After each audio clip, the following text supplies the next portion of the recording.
I am here with Davae Breon Jaxon from Critical Hit Publishing, who's giving away for us today a plethora of books.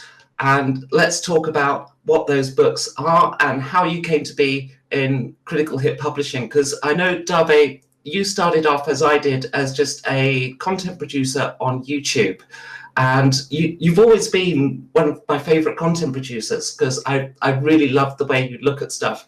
But somewhere along the way, you became a writer and I didn't. So I want to know how that happened. All right. Yes, really, I became a writer because I've just been playing games for so long.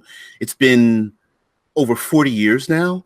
And it's strange because I'm kind of blessed and cursed with having far too many ideas. So I reached out to Alex and Rob of Critical Hit Publishing, and I said, I've got this great idea.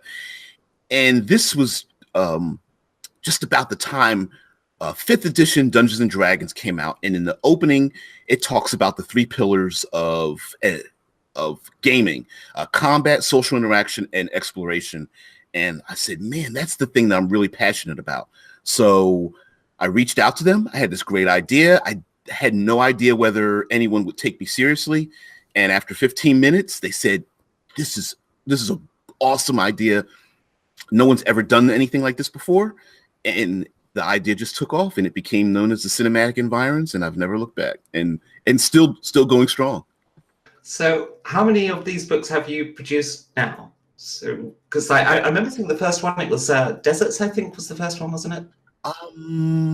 Arctic. Arctic.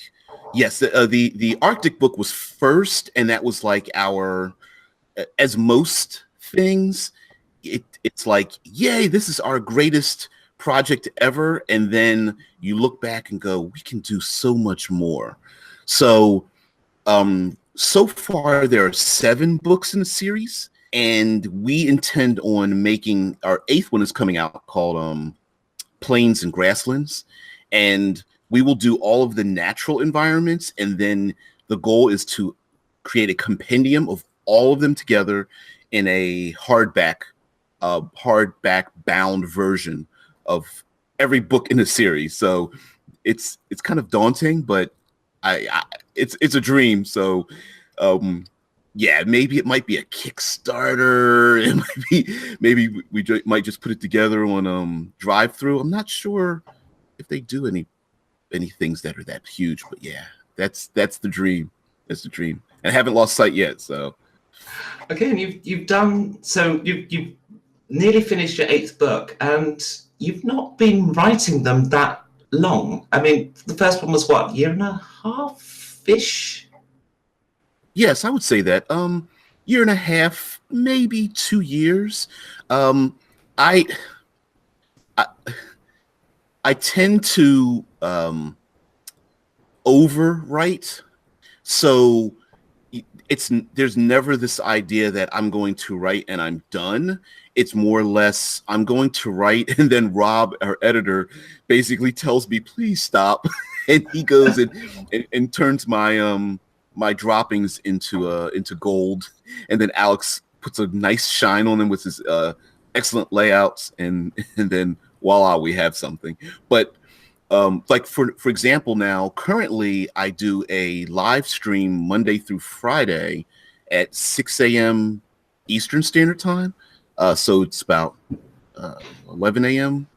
and across the pond, and it's 3 a.m. in the morning if you're in California. And it's just my chance. Each day is a different theme, and I just get on and people are invited and we just talk about ideas and come up with crazy new weird ways to think about things and ideas to steal. So that's a way for me to exercise some of those things rattling around in my head that are interrupting me from writing. In a way. So yeah, and that's the cinematic environments kind of came out of this idea of thinking about things a little too deeply and having fun with it. So you're doing this live stream 5 days a week and you're writing 4 to 6 books a year. Yeah, and actually we're not done with that either, because we're also releasing something. Our first release called Adventure Keys. They will be released every 2 weeks, and they are adventures that are 3 to 4 pages long. Initially, they're just going to be PDFs, and they are adventures where each portion of the adventure has an option. So you could easily insert it into your setting.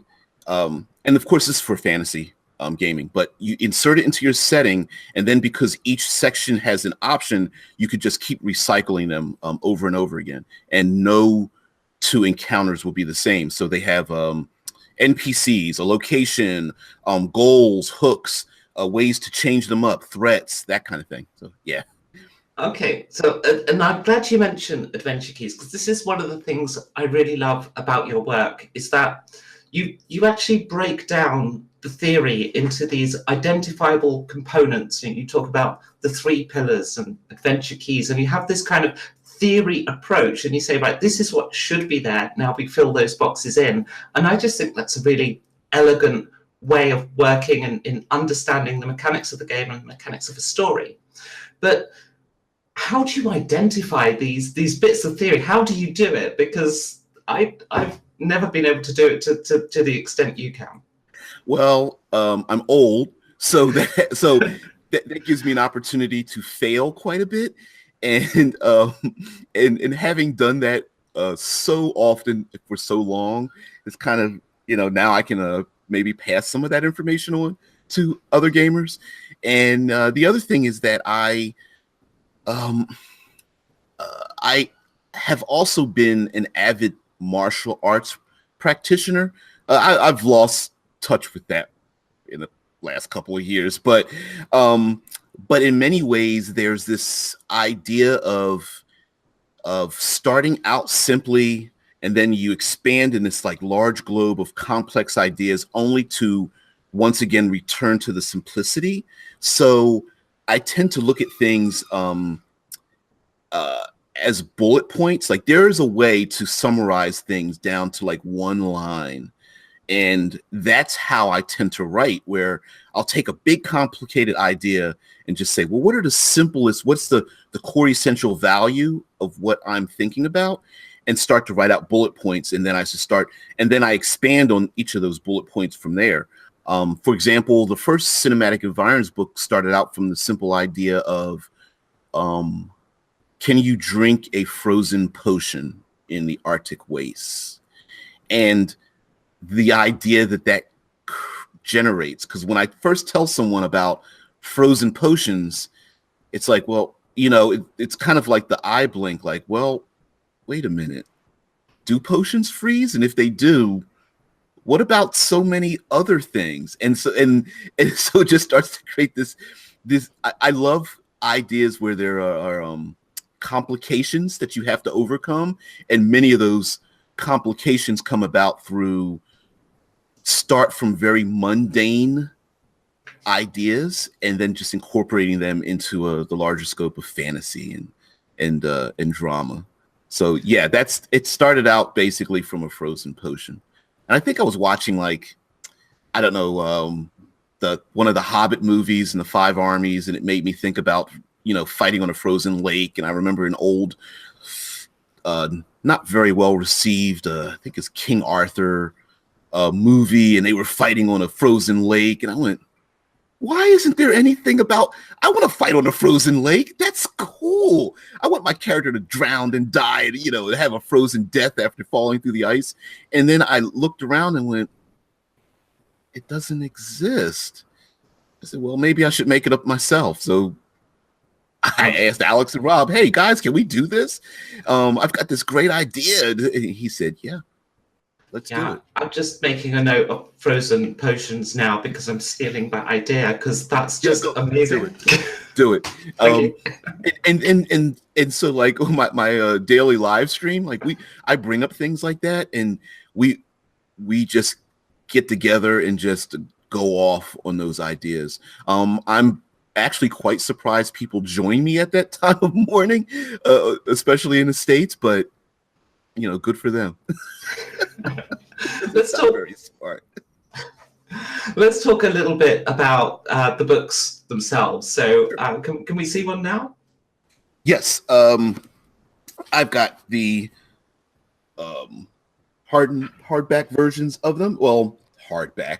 They are good quality but soft covered, so they are not hardback books. Instead, they are like magazines almost. And if you take a look at from the side of them, our thinnest one here is their first book, and then they've expanded to 50 and 60 pages down here, and with survival and aquatic depths and such. So the first release was the Arctic lands, and that was the one that sparked all of the ideas for the rest and how they are utilized. So inside the books, there's a section called if then, changes, pressure, and fumble crit as an example, and they mean what they sound like.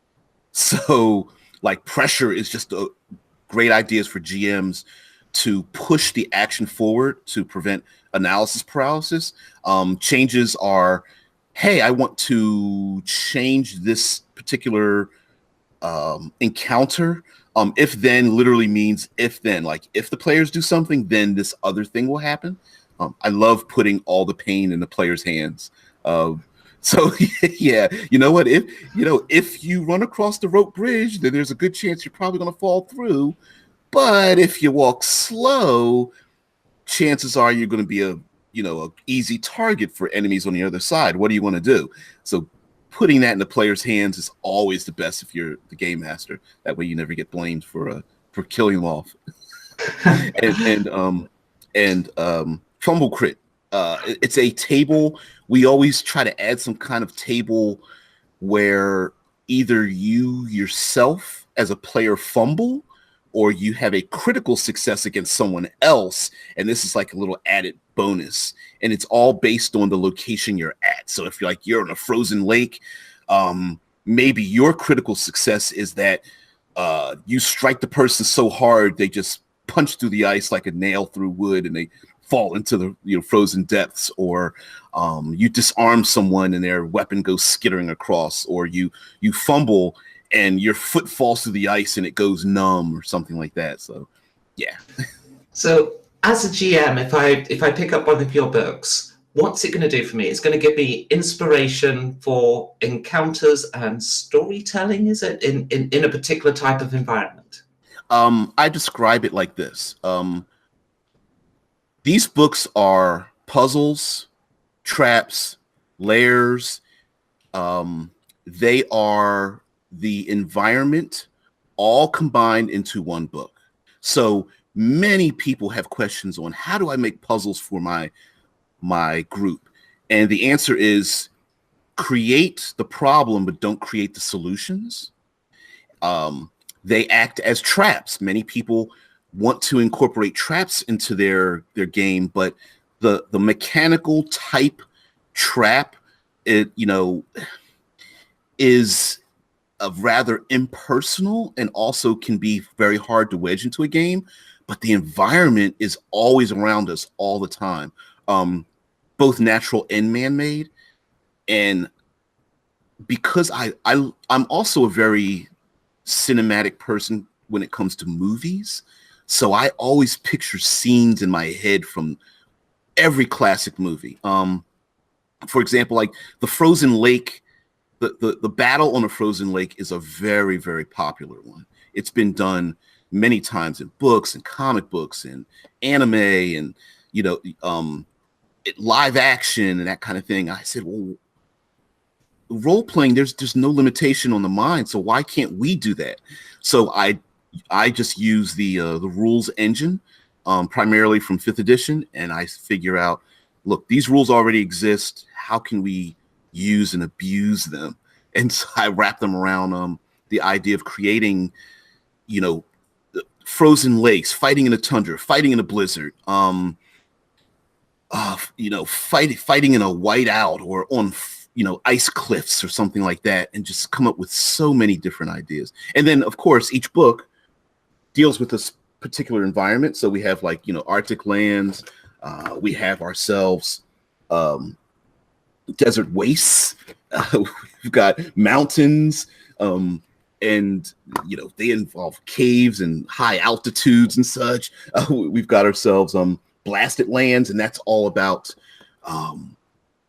like a hellscape from volcanic activity and acid rain and such.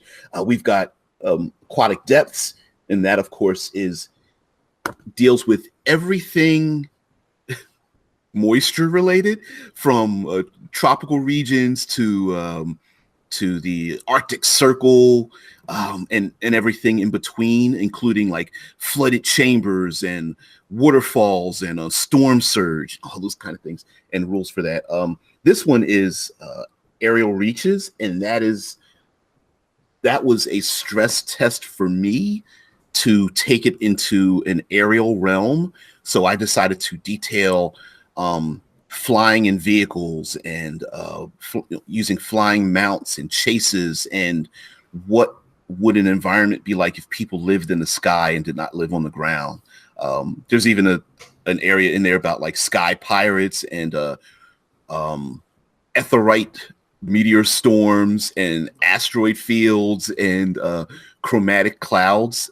So yeah, and then one of our bestsellers here is survival, and this one is more of a passion project. Alex is an excellent writer himself, and we decided to do a book about the actual ability to survive in the wild, and then wrap that around 5th edition rules. So we have in it rations by racial type, for like a narrative effect. We have rules for scavenging for food and water and making shelter, and we have random encounters. We have random encounters when you're camping and when you're traveling. They're D100 tables, so they create some really good ideas there, and it's kind of a nerd paradise. we talk about hunting and tasting food, and how to not poison yourself in the wild, and even so far as preserving food. And yeah, it's out there, but it's awesome. Okay, so now we're going to give away a copy of each of these books in PDF format, but I myself am not allowed to enter because I'm an organizer. So Where do I go to buy all of them? Okay, both digital format, a PDF, and the print on demand is available at Drive-Thru RPG. Just look up Critical Hit Publishing, and the cinematic environments is kind of like my brainchild, but Critical Hit Publishing has been printing and producing content before I came along. So there are books on literally critical hits, like and critical fumbles, a book on potions and poisons, cantrips, adventures. So yes, Critical Hit Publishing, look it up. Cinematic environments happens to be what we are currently working on, but by no means is that the only thing that we're doing. So thank you very much for your time today, Davae. It's been an absolute pleasure to talk to you. Thank you so much. Hello, I am DBJ, Davae Breon Jaxon. I am a contributing writer to Critical Hit Publishing, but I'm here to tell you to please donate to Child's Play. We love role-playing, we love tabletop games, and so many children do not have the ability to escape and to create and to join in our community. And this is a perfect way to do so. If you are in the hospital, maybe you just wish you could be in another realm slaying dragons. And what better way to do that with role-playing games? So please donate to Child's Play. Allow others to engage in the hobby we love so much.